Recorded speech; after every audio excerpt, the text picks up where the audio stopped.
Hi, everybody. This is Marlene with Eerie News, and today is Sunday, June 26, 2022.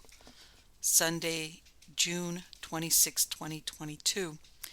And let's go off again into true crime. Okay. This is a case which really it's done, and it is, I guess, was, if you want to call it that.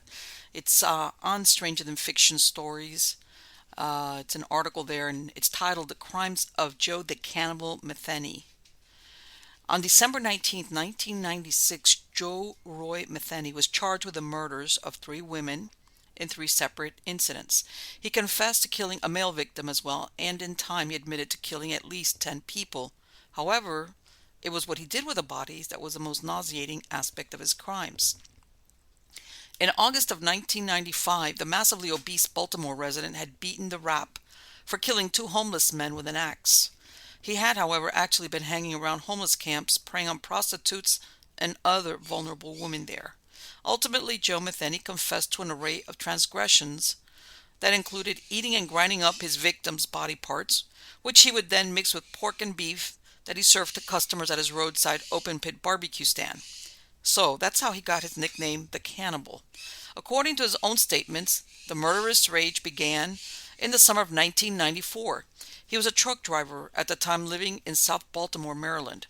His crack-addicted wife left him and took their 6-year-old son. He said all she had to do was to leave his son at his mother's house, and she could have gone on with her life, but she chose to take the boy with her. 6 months later, he found out she'd hooked up with a guy who was pimping her out. They were living under a bridge. The state took the child on the basis of child neglect and child abuse.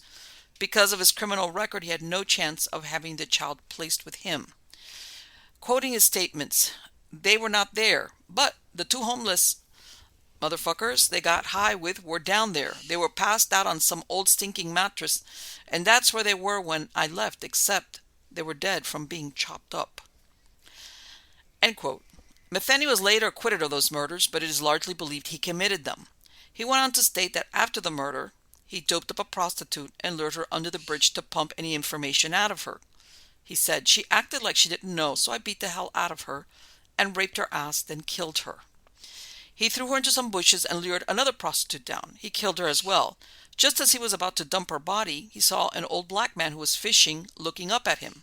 He took a steel pipe and beat him around the head, killing him. Then he took the bodies, weighed them down, and threw them in the river. In the space of 7 hours, he killed 5 people. He washed up in the river and cleaned up the crime scene as best he could. Eventually, he took the police to the spot 3 years later, but they couldn't find the victim, so they couldn't charge him. He said, "I killed 7 people," confessing to 3 more later.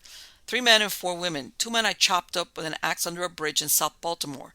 I was found not guilty for them because they couldn't prove I did it. Once free, he convinced his boss to give him back his old job at the pallet company, which conveniently for him was isolated and sat on a dead-end road. He worked as a forklift operator, and part of the agreement was he would live in a trailer on site and keep an eye on things. Metheny was given the keys to the main building and the front gate. Later in 1995, Metheny said he lured crack whores Kathy Ann Magaziner, 45, and Kimberly Spicer, 26, to his trailer near the food stand. Magaziner and Spicer were stabbed to death. What was left of them he buried in 7 shallow graves in a copse of woods behind the company. He dismembered and partially ate them prior to preparing their remains as burger meat. While on trial, Metheny said, "I cut the meat up and put in some Tupperware bowls and put in a freezer. I opened up a little open pit beef stand. I had real roast beef and pork sandwiches. They were very good. The human body taste was very similar to pork. If you mix it together, no one can tell the difference." Another prostitute, Ingracia, was strangled, and what was left of her was dumped along Interstate 95 on the ramp into South Baltimore. Metheny's sickening run came to an end in 1996 after he kidnapped Rita Kemper, another prostitute. Kemper survived a severe beating from Metheny in his trailer and managed to escape, whereupon she notified the police. He described her escape thus: "I turned around for a split second, and that was my mistake, for she ran out the door before I could get to her. There was an 8-foot chain link fence with barbed wire on top of it around the front of the company. There was a stack of wooden pallets next to the fence about 10 feet high. That bitch scaled those pallets like a monkey and jumped the fence and ran down to the main road where some guy in a pickup truck picked her up and took her to a nearby gas station where they called the cops. At his trial, METHENY said, "The words 'I'm sorry' will never come out, for they would be a lie. I am more than willing to give up my life for what I have done. To have God judge me and send me to hell for eternity, I just enjoyed it."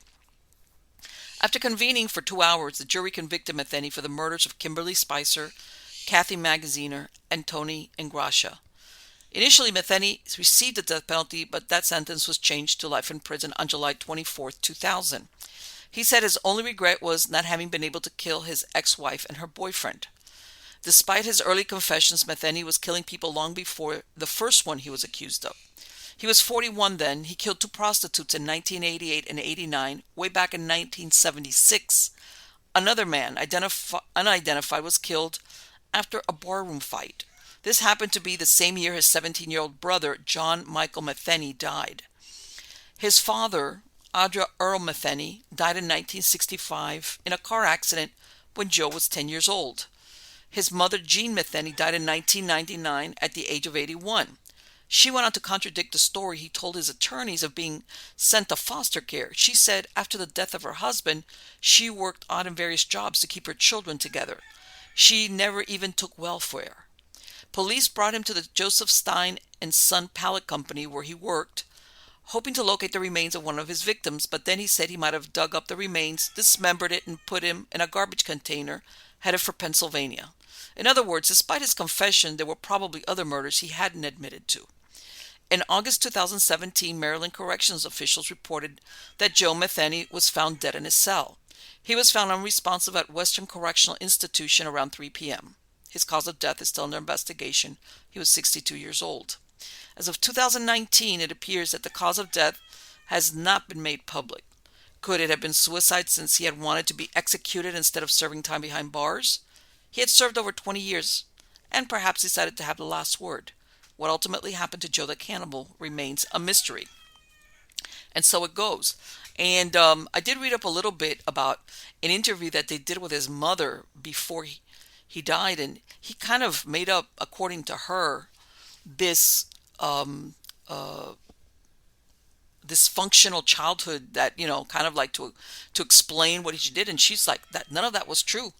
I never gave my kids out to foster care. I never sent them anywhere. I worked really hard to keep them all together and take care of my family because apparently, his father died. And I believe there was 6 children in total, 4 or 5 beside. And obviously she died in 1999. And she says that apparently he ran into problems when he was very young and he joined the army and then he got involved in drugs. And I guess then after that, she says like their contacts split. Now, the only thing I can, apparently he was killing along the way, and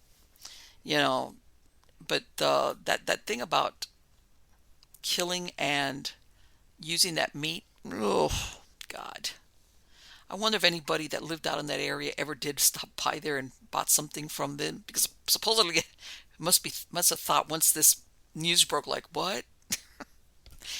Okay, off to the next story. As you can tell, I'm doing my news in the daytime because I have one of my roosters under my window, crowing, like, because of course he hears my voice. But anyway, next story is out of Vintage News, and it's titled "The Unexpected Origin Story of King Tut's Curse." Perhaps the most infamous curse from ancient Egypt is that of King Tutankhamun, King Tut. He ruled from around 1333 to 1323 BC, taking the throne around the young age of 8. Although he became king at such a young age, his rule was short-lived as he died when he was 18 or 19 years old. He was buried in the Valley of the Kings, where his tomb was discovered in 1922. When King Tut's tomb was excavated, there were a number of deaths associated with those involved, leading to the widely held belief that his tomb was cursed. However, a documentary on the British TV network Channel 4 claims that the curse was reported to the public by a jealous journalist. King Tut's tomb was discovered by British archaeologist Howard Carter. The discovery caused a lot of media attention, as it was believed that all of the royal tombs in the Valley of the Kings had already been excavated. The entrance to the tomb was found in some rubble near a larger pyramid of Ramesses VI. which is why it had gone undiscovered for so long. It is also likely the reason why the tomb still contains so many artifacts and had not been robbed. The four-room tomb for King Tut was still in remarkable condition for its age, and thousands of objects were found and catalogued. Carter discovered 3 coffins nested instead of each other, with the final coffin being made of solid gold. It was this gold coffin that contained King Tut's mummy. Most famously, Carter and his crew discovered King Tut's burial mask, which is now one of the most iconic images of ancient Egypt. His mask is gold and inlaid with various gems and pieces of glass. It is also inscribed with a protective spell for the wearer, written hieroglyphs. Who started the rumor of the curse? Despite the commonly held belief that King Tut's tomb was cursed, Tutankhamun's Secrets of the Tomb says that the idea of a hex was a rumor started by a disgruntled journalist covering the discovery and excavation of the tomb. Arthur Weigel, a reporter for the Daily Mail, was the center of those rumors. Allegedly, he was unhappy that Carter had given the London Times the exclusive story and was unable to get the scientific information about the discovery to tell his readers. When the tomb was opened, Weigel heard Lord Carnarvon, Carter's benefactor, joking as he prepared to enter the chamber. Weigel warned that if he continued being disrespectful, that he would be dead in 6 weeks. Sure enough, Carnarvon died shortly after, and his death was reported in connection to the curse. With each subsequent death, Weigel and other journalists kept pushing the idea of the curse. Weigel may have pushed this narrative, but that doesn't change the fact that there were several eerie deaths associated with King Tut's tomb. It goes to show you sometimes. The curse of the pharaoh. The first death associated with the curse was Lord Carnarvon, who was bitten by a mosquito. The bite became infected and he died of blood poisoning that had progressed into pneumonia. Allegedly, the place where the mosquito bit him was the same location where King Tut had a lesion. Hugh Evelyn White was a British archaeologist who visited King Tut's tomb and may have helped with the excavation. He took his own life after constantly hearing of the deaths of those involved with the tomb. Allegedly, upon his death, he wrote, "I have succumbed to a curse which forces me to disappear," in his own blood. The apparent curse wasn't limited to those involved in the excavation. Sir Archibald Douglas Reed was a radiologist tasked with x-raying King Tut's body before passing it over to the museum. He allegedly got sick the day after conducting the x-ray and was dead soon after. George Gould was a financier who visited the tomb many months after it was opened. He fell sick immediately after his visit and died of a fever within a few months. The curse also extended to those who had never personally come into contact with the tomb or its contents. Carter gifted his friend, Sir Bruce Ingham, a mummified hand as a paperweight. It wore a bracelet that said, "Cursed be he who moves my body. To him shall come fire, water, and pestilence." Ingham's house burned down shortly after receiving this gift, and when he rebuilt it, it was hit by a flood. Despite these odd deaths, the fact is that most of the crew who excavated Tut's tomb lived out normal lifespan. In 1986 report, archaeologist Frank L. Holt wrote, "Most of Carter's crew lived full lives, including Carter, who lived into 60 and would have been the most likely victim of a curse." And a 2002 British Medical Journal study found no significant association between potential exposure to the mummy's curse and survival, as well as no sign at all that those who were exposed were more likely to die within 10 years. The idea of King Tut's curse may have been popularized by a jealous journalist and discredited by modern research, but there are many who still believe then and now that the curse is real. According to Egyptologists, curses were placed on ancient Egyptian tombs which would cause bad luck, illness, or death to those who disturbed a resting pharaoh. This kind of reminds me also of that discovery of Otzi, the prehistoric man that was found in that glacier, I believe it's Switzerland, and that they were saying that the people involved in the discovery and handling of Otzi also had died under weird circumstances. But then, you think about it, from what I understand, one of the things about the discovery in Tutankhamun's tomb was that it was not robbed, because a lot of these tombs, by the time they were discovered by archaeologists, had been robbed, which leads me to believe The robbers, most of which were native Egyptians, you know, because remember how old these tombs were. They superstitious or not, they didn't believe in those curses because they actually broke in and robbed them. Okay, let's go on to the next one. This is out of the Observer, and it's titled "The Lure of Lake Monsters Part 1." In the mid-1800s, the fresh waters of the Great Lakes were teeming with monsters. Ships from every port brought tales of large, mysterious animals inhabiting the vast blue expanse. Back on shore, the local press eagerly documented hordes of sea serpents and other aquatic cryptids. While reports grew increasingly novel during the era, these water-dwelling curiosities weren't exactly new. Legends told by indigenous tribes proved their beasts from the deep were believed to be rampant before the arrival of European explorers. As the century progressed, both logging and tourism would play crucial roles in the development of regional serpent mythology. But these important historical catalysts don't account for every strange thing witnessed in the waves. Logging was a thriving industry throughout the Great Lakes region. Michigan even led the country in lumber production for a stretch in the late 19th century. White pine trees over 60 feet tall were harvested and shipped by train and boat. An errant tree trunk bobbing in a lake or river could resemble a sea serpent from a distance, but this explanation only fits for a handful of sightings. These frontier settlements produce more than just serpentine-looking stray lumber. The evolution of the timber trade also meant the progression of railroads and people. By the 1900s, steamers were plying the waters and miles of new track were being laid to facilitate expansion. Advances in transportation connected isolated ports and lumber outposts with larger cities. Remote lake towns soon welcomed a steady stream of vacationers seeking solace and respite among the area's natural beauty. Resort proprietors and business owners understood that an unknown lake monster could bring added attention to their neck of the woods. Instead of hiding the dangers lurking in neighborhood swimming holes, many locals eagerly advertised sea serpent stories. Still, this motivation doesn't explain every aquatic anomaly. Water monsters weren't concentrated in a single area. They trickled across the region, saturating the lore of wide-ranging locales.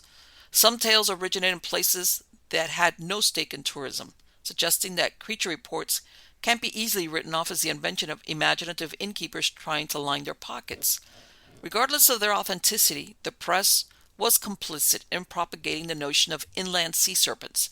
In an era when news traveled slowly and follow-up articles were rare, sensationalism was the rule and rarely the exception. Incredible reports featuring strange animals were often published to boost circulation.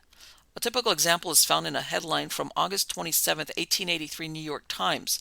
It warned readers about the, quote, 60 feet of sea serpent prowling Lake Michigan, 925 feet deep near Summer Island, a spit of land located just south of the state's Upper Peninsula. According to the report, people saw a monster with alligator head and 3 fins along its back. Lake Erie, the fourth largest Great Lake with a depth of 212 feet, trumpeted its own Shy Goliath in 1887. A pair of fishermen encountered a huge amphibious animal after it became beached on the shoreline near Toledo. This appeared in the Omaha Daily Bee, dated May 20th, 1887. The witness claimed it was 20 to 30 feet long and resembled a giant sturgeon, a prehistoric species of fish that can grow upwards of 12 feet in length with arms instead of fins. Years later, the Gladwin County Record ran an article about a 25-foot monster seen in Lake Erie, 45 minutes east of Toledo. Observers described the black-colored beast as having several large fins or flippers about 5 feet from the head. This was from May 27, 1892. Another sighting was reported in 1897 off the coast of Sugar Island.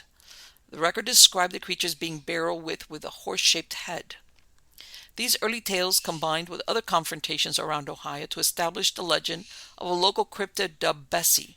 Cryptozoologist Ron Schaffner did exhaustive research on Bessie through his now dormant magazine Creature Chronicles.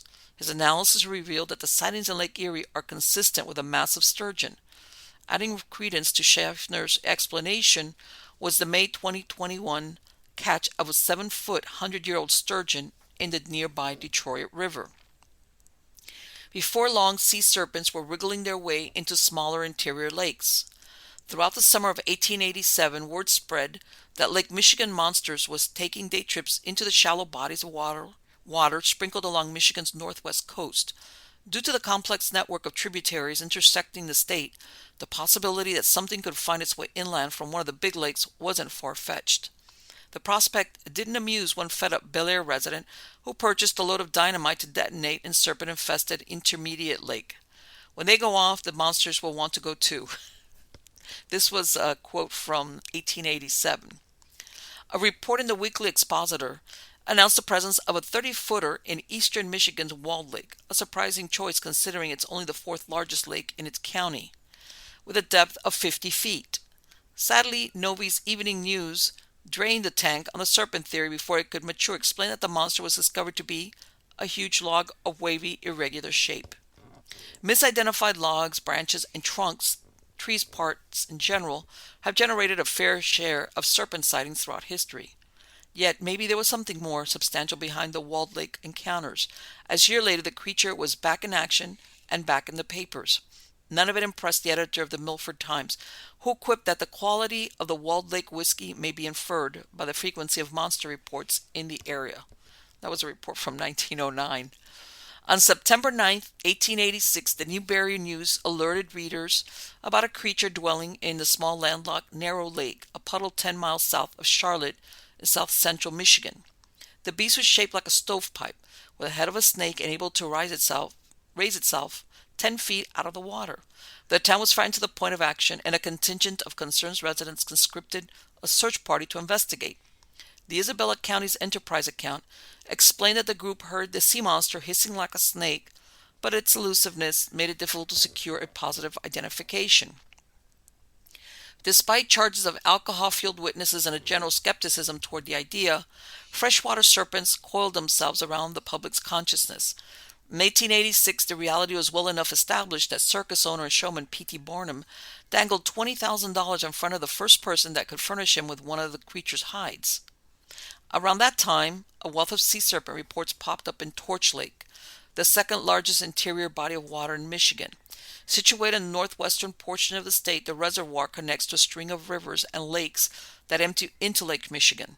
It's possible that a large aquatic creature could have traveled from the larger lake, through the chain of waterways and into Torch Lake. However, a piece by the Milford Times put the speculation to rest when it revealed that the fearsome cryptid was a result of a local prank. After shooting several pounds of lead at the supposed serpent, a hunting party discovered that the core was only a contraption made from canvas, leather, and sawdust manipulated by ropes from the shore. Similarly, hoaxes would rear their heads as the frenzy over sea creatures gained momentum in the waning years of the 19th century. Michigan's east side was lake monster territory as well. A summary printed in the Newberry News claimed that a 25-foot colossus was winding its way through the Saginaw River, presumably headed for the open waters of Lake Huron. Witnesses claim that the beast was able to hold its head well above the water, a pose that brings to mind iconic images of the Loch Ness Monster and other long-necked cryptids. Many newspapers covered an incident that occurred near Lake Nipissing, located in the state's thumb. The inland lake has an average depth of only 10 feet, with no obvious place for a 30-foot sea serpent to hide. If the true northerner's account can be believed, perhaps the key to the creature's survival was its ability to adapt.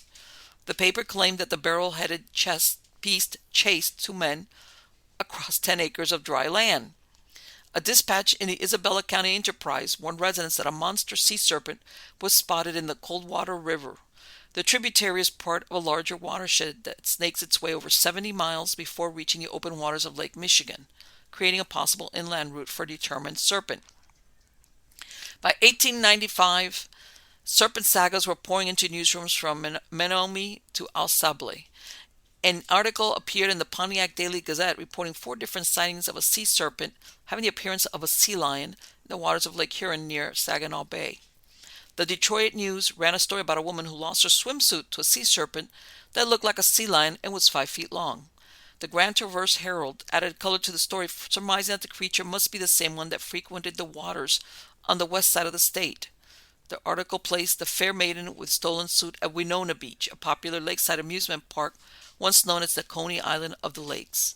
The Herald playfully asserted that the serpent was so stunned by the woman's beauty that he attempted to induce her to go along with him and be a mermaid bold.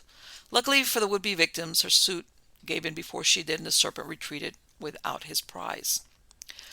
What can we make of these early lake monster accounts? Are they nothing more than fodder drummed up by locals with skin in the hospitality game? Or do they hint at the existence of something real? There certainly is plenty of room for a large undiscovered animal to hide in the depths of the Great Lakes and its surrounding bodies of water. The abyssal recesses that became the lake's basins were gouged into the landscape some 10,000 to 14,000 years ago by the movement of continent-spanning glaciers. As these ice sheets melted, the runoff collected in the massive footprints left behind, creating reservoirs of impressive depths. Could an isolated population of prehistoric aquatic animals have quietly survived or adapted to their new habitat after the glaciers receded? The intertwined waters of the Great Lakes ultimately flow into the Atlantic Ocean via the St. Lawrence Seaway, providing a pathway for an ocean-dwelling leviathan to access the inland seas of the American Midwest. Many researchers tout the existence of specific monster latitudes, areas of the globe where the bulk of sightings originate.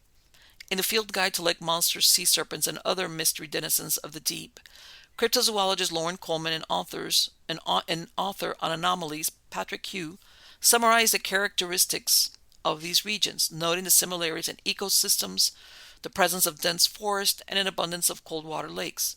Famous cryptids habitats like Loch Ness and Lake Champlain fall within these geographic boundaries, and so do the Great Lakes. Perhaps owing to this ideal monster climate, the creatures proliferated in regional watering holes. In 1894, the hamlet of Orion, located 25 miles north of Detroit, promoted the arrival of the sea serpent and in its eponymous body of water. The timing was convenient for the budding resort town, as the newly built railroad tracks created an influx of vacationers eager to visit the Paris of Detroit. Rumors of a lake monster, authentic or not, added an element of danger and gave tourists something to look for while riding the wooden roller coaster and other amusements littering the shore. Orionites, who witnessed the serpent, or dragon, as it was often known, described it to the Pontiac Gazette as having the head of a dog, a body as big as a stovepipe, covered with yellow spots, and is about 40 feet long. Further soaking the legend, the paper declared that the creature had an appetite for swallowing all the bad little boys. By August 18th, the Milford Times reported that the townsfolk had amassed an armed posse with orders to capture or kill the beast, and according to True Northerner, they got a little help from a protective aunt. Mrs. Brown was allegedly out for a row with her nieces in Lake Orion when the serpent came calling.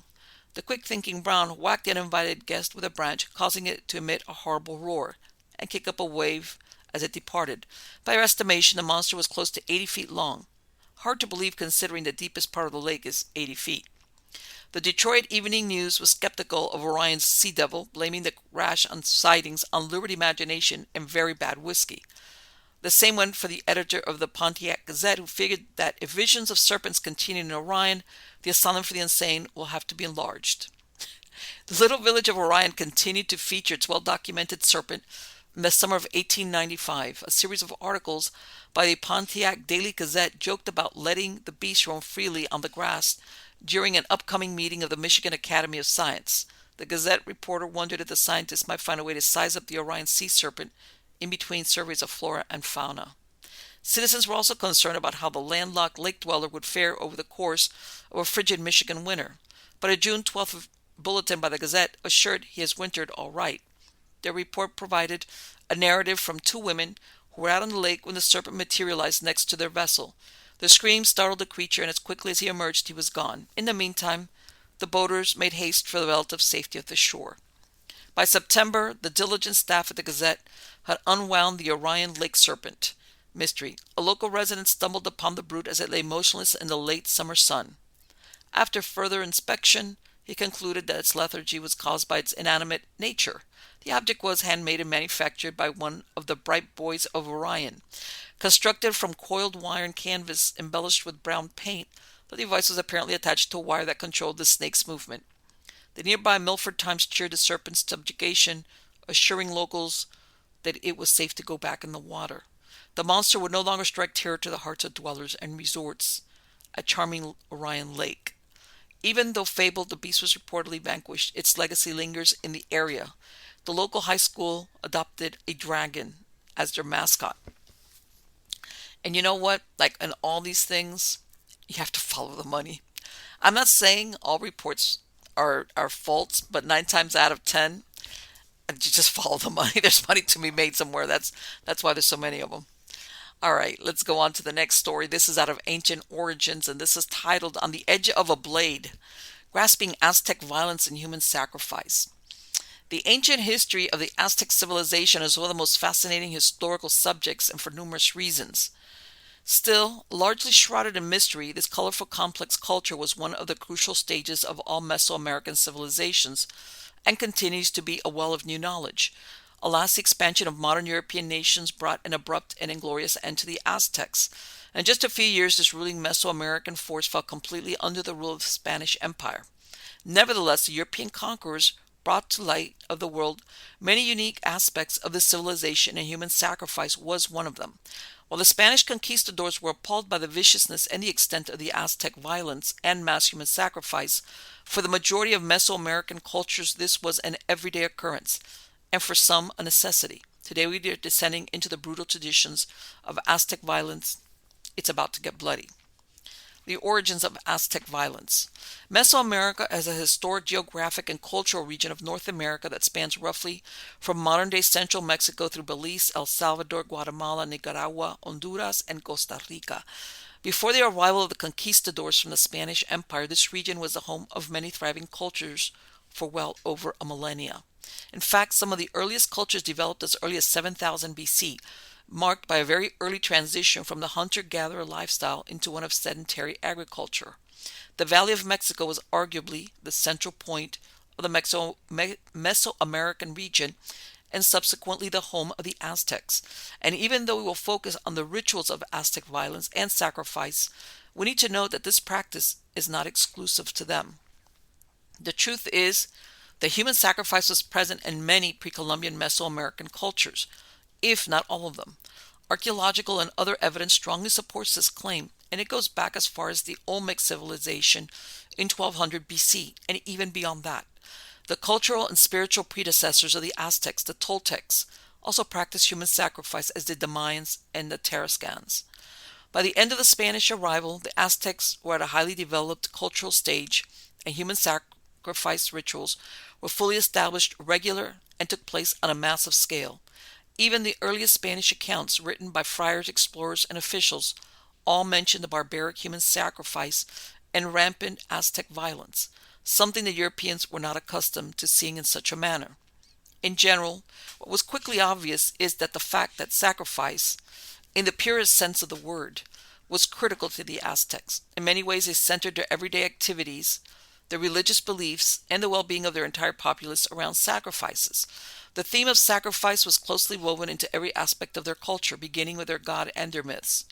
Aztec legends state that all the gods sacrificed themselves so that humans could live. With that as a basis, Aztecs believed that all forms of sacrifice involving blood were for the well-being of the people. It seems that over the centuries of practicing human sacrifice, that the blood, gore, and suffering were no longer considered as taboo and were a normal occurrence. However, even if the statement is not correct, sacrifice was still accepted as a necessity.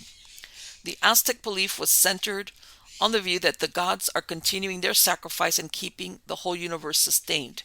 Thus, the performance of human sacrifice was considered as a returning of the debt to the gods and was appropriately called nextahuali, or debt payment, returning the debt to the gods of the universe. What many of the early European explorers discovered is the fact that the Aztecs were very willing to part with everything they had. The indebtedness to the gods was one of the major aspects of their entire civilization. Offerings were made on many levels, and the sacrificing of human lives was the highest possible offering. The commoners would gladly offer their valuables. Aztec temples were crammed full with gold and precious items dedicated to the gods. What's more, the common citizen would often perform self-sacrifice on a smaller scale. Flesh was pricked with agave thorns, or various parts of the body were cut to release blood, including tongues, ears, and genitals. It was not uncommon for Aztec people to cut their genitals and draw blood. In their mythology, it was the god Quetzalcoatl who took blood from his own genitals in order to give the life to humanity. In Aztec life, Human sacrifice was performed often and regularly, and it was almost always performed as an elaborate and guided ritual. Those who were to be sacrificed were often captives.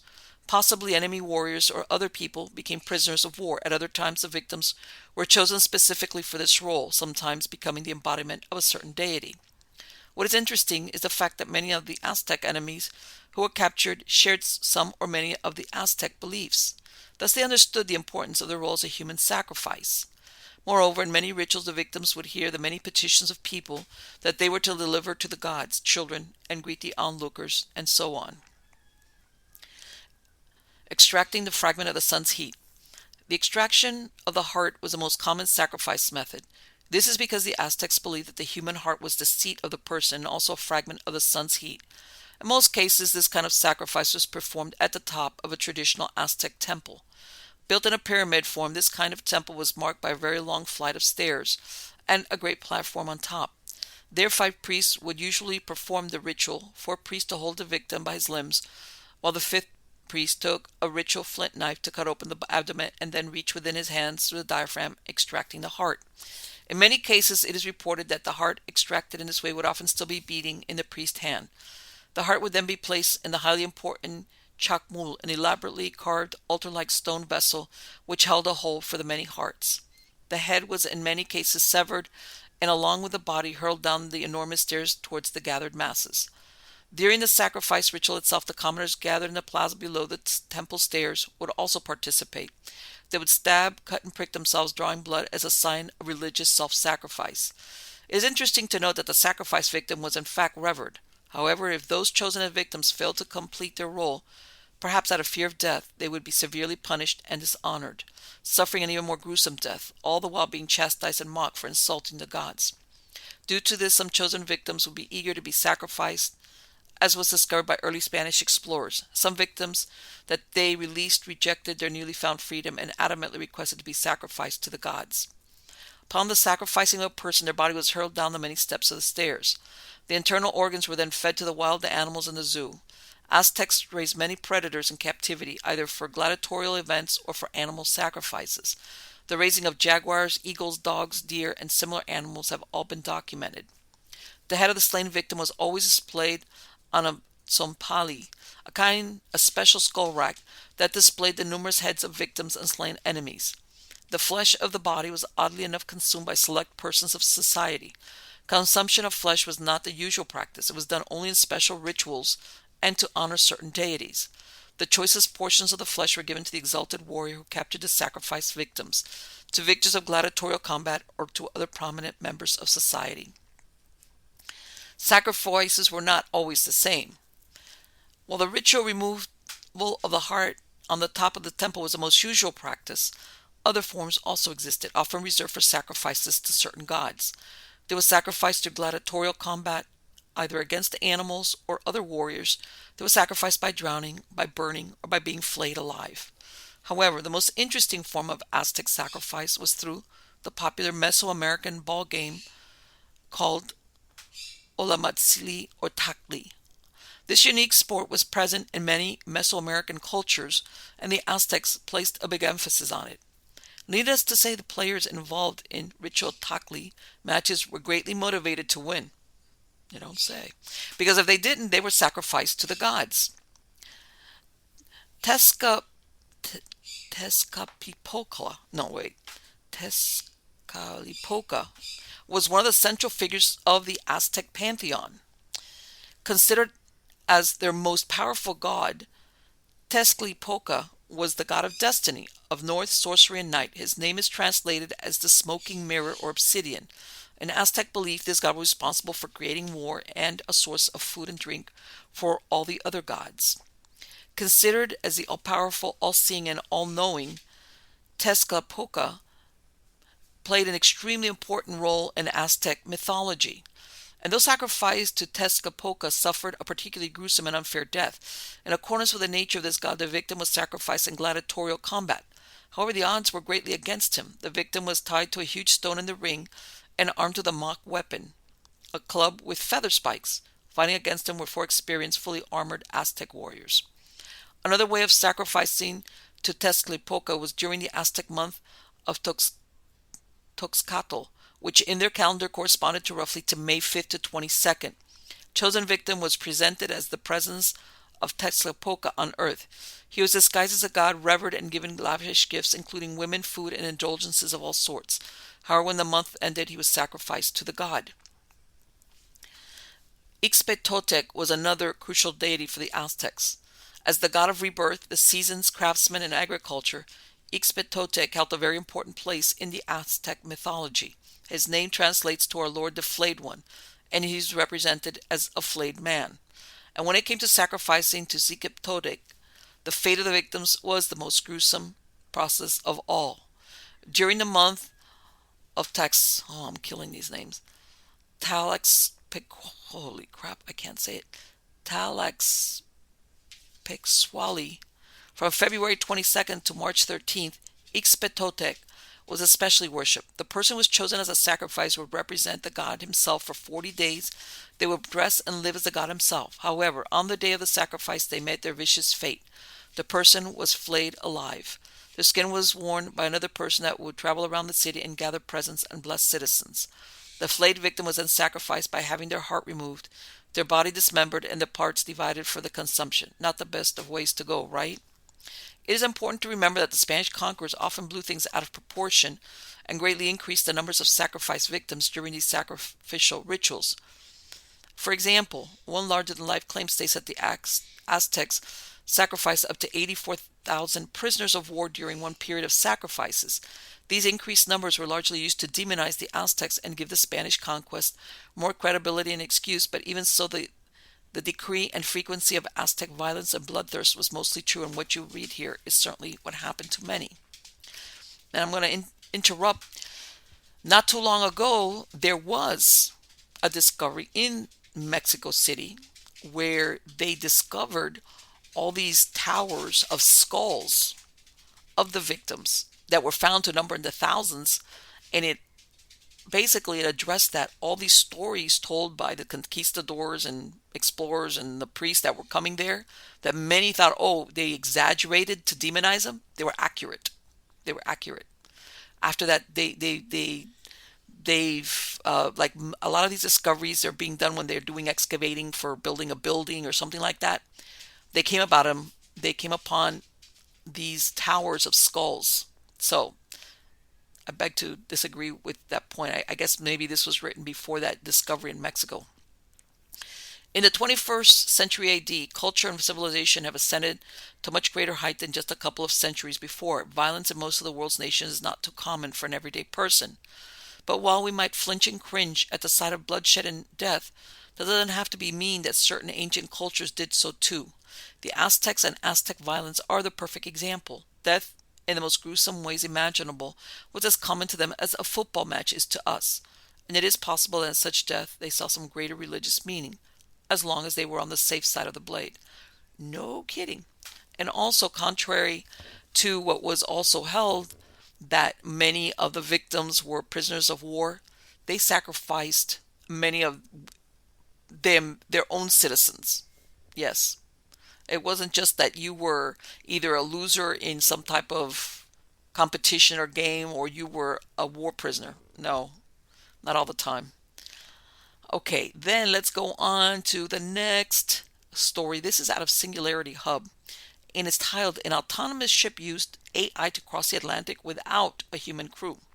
Get used to this, folks.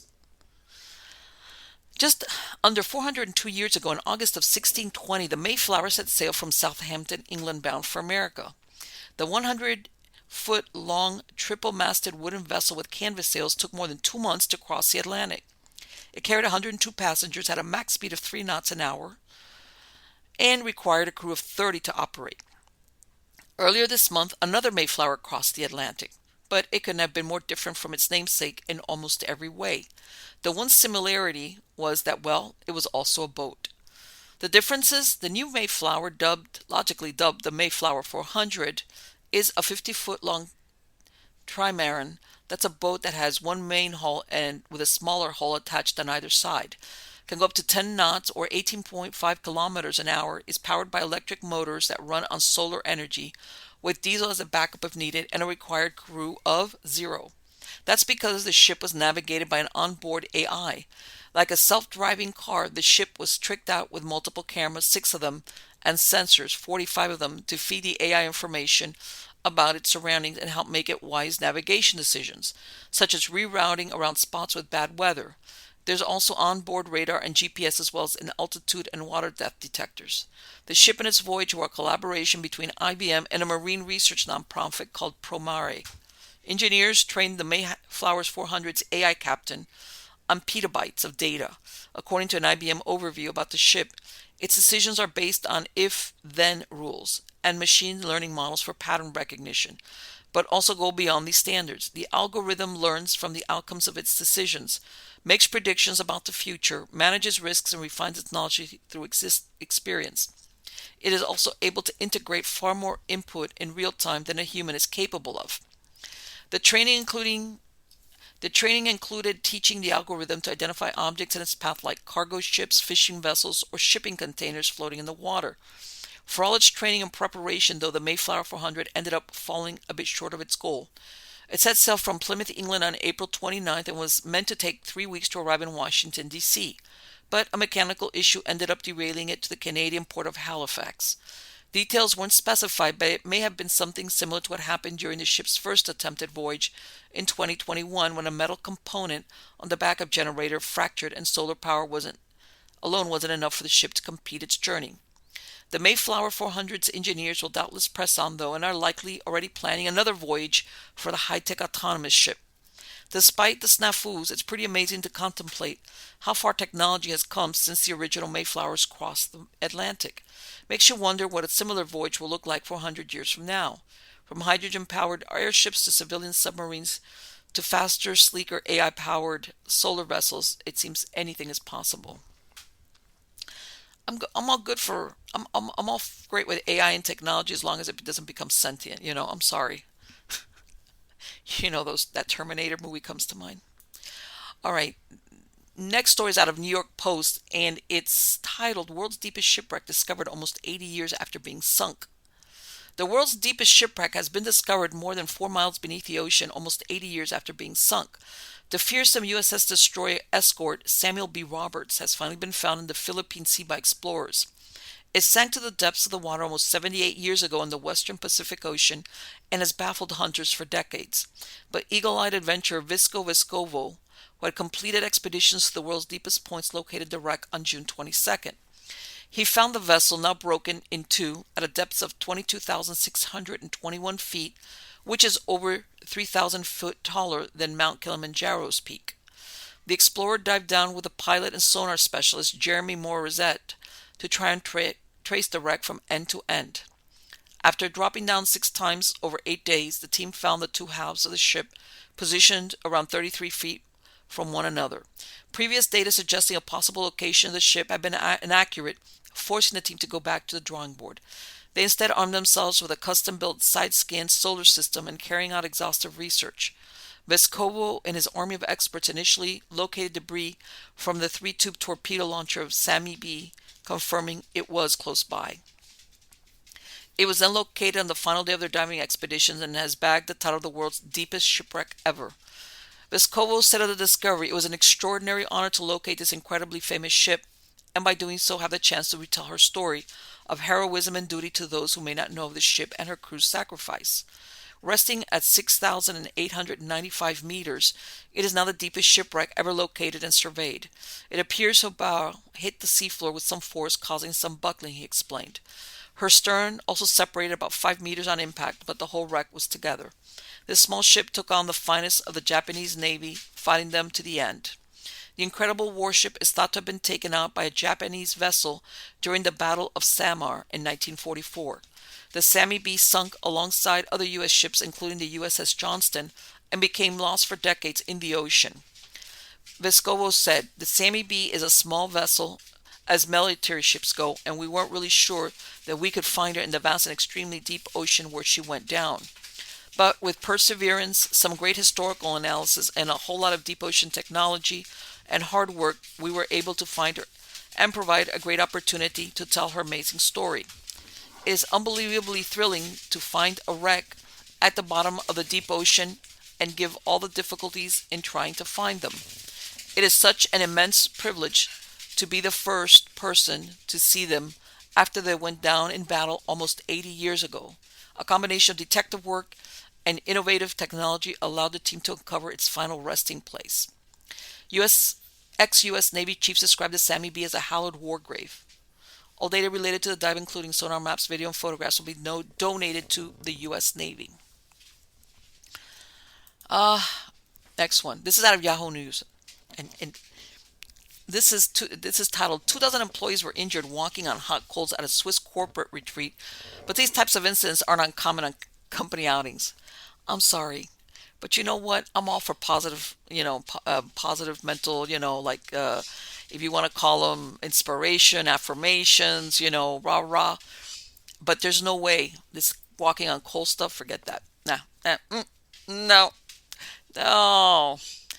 Corporate retreats are coming under fire for reports of injuries and out of control partying. For many white collar workers, the annual company retreat was once a time honored tradition designed to bolster employee bonding and productivity while giving staffers the opportunity to blow off steam.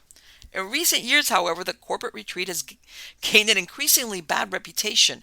Staffers at a Swiss ad agency became the latest victims of a company outing gone awry, when more than 2 dozen attendees were hurt walking barefoot over hot coals during a team building exercise.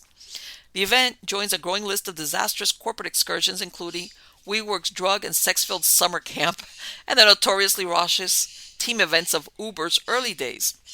A total of 13 of the Swift staffers were hospitalized Tuesday after the hot coal incident, which drew 10 ambulances and 2 emergency medical teams to the scene, according to local reports. While the activity, also called firewalking, has long been a spiritual practice worldwide, it is also not a popular challenge for the corporate set, one that often renders results similar to those at the Swiss outing.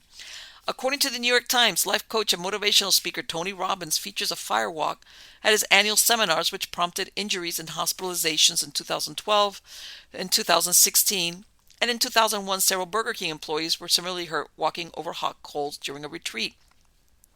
It is not just the third-degree burns raising eyebrows. Before the pandemic, buzzy startups became known for the exclusive lavish summer outings often held at lush venues or beachside towns like the Hamptons. These events, like Camp Glossier and Camp Rent the Runway, were often documented on social channels where followers would watch wistfully and live vicariously from home. Such retreats have since taken on a new level of security, especially after reports of wild behavior and hefty spending at events like WeWork Summer Camp, even while the company hemorrhaged money behind the scenes unbeknownst to investors. We're talking people having sex in the bushes, people openly popping pills, railing lines of drugs in the middle of crowds while watching Bastille perform, an employee requesting anonymity told Business Insider. In 2019, you could hear people audibly having sex in their tents all day and night, people peeing all over the place and pulling down their pants and defecating between the tents because they were so drunk they couldn't even make it to the bathroom.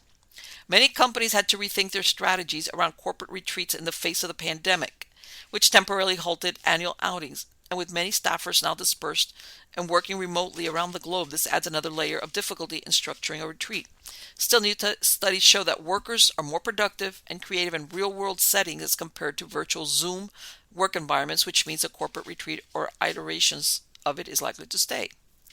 Okay, once upon a time, I used to belong to that corporate world a long time ago when these retreats, and I understand the idea behind it, but then, especially as the years have progressed, where more and more companies are more conscious or be, like very leery of problems with liability, I'm surprised that they're still doing this. I really, truly am. But on an individual basis, what would make you think about walking on live coals? All right. And what's really funny is that all these people running around popping pills, having sex, defecating, whatever, some of them, what's really funny is they're sometimes top executive, up the food chain, the management, hierarchy, or top producers, you know. And these are the people running or be important people in the company. And if I was on their board, I'd be like, oh, there's a problem. Okay. Next article is out of Daily Grail, and it's titled Near-Death Experiences in Combat Veterans. Surveys of military veterans have shown that more than a third report having had near-death experiences or NDEs, and yet many of them don't even know that NDEs are a recognized phenomenon, and so they often don't mention their experience to others, and when they do, it is often misdiagnosed as PTSD or mental illness. In response to the sad situation, Diane Cochran, a past president of the International Association for Near-Death Studies, and a veteran herself, has worked to raise awareness of NDEs with both veterans and caregivers. In recent years, she had the idea to create a video to train veterans and their care providers about NDEs and their after effects. Okay, let's see. Quote, I came to believe that many soldiers were having near-death experiences as bombs exploded and gunfire nearly took their lives, but many were uncomfortable sharing what happened and felt they had no one to talk to. But I knew they needed an outlet, someone to share their life-transforming experience who wouldn't be dismissive or think they were crazy. While clinicians in most healthcare environments may have a little knowledge of the NDE and its consequences, additional barriers exist in the military setting because the NDE and its consequences run counter to military culture. There are many issues, and one of them relates to privacy and fear of disclosing the NDE to military commanders or healthcare providers. You may be asked to talk to your psychiatrist or psychologist in strict confidentiality, yet they may interpret the NDE as a mental health issue and put that into your record. When providers do not know about NDEs, they may think you have a mental illness and treat it with medication or other inappropriate intervention. Commanders have great authority in the military, and if you go to your commander and say, I need to talk to you privately about this experience I had, that could be the end of your career. It's a culture in which consequences can happen quickly, and because of a lack of knowledge in NDEs, it may end a soldier's career. One soldier told me that the minute he told his nurse about his experience, he was sedated for 3 days and then sent to see a psychiatrist immediately. They thought he was crazy. In fact, people with NDEs are not mentally ill, but may benefit from supportive counseling to help them integrate the experience. Currently, providers are not prepared to offer such counseling. The military depends on structure and discipline, and this often runs counter to common after effects of NDEs. Common effects include changed attitudes and beliefs, such as philosophy of nonviolence, extreme appreciation of nature, high empathy and affection, and different priorities for time management.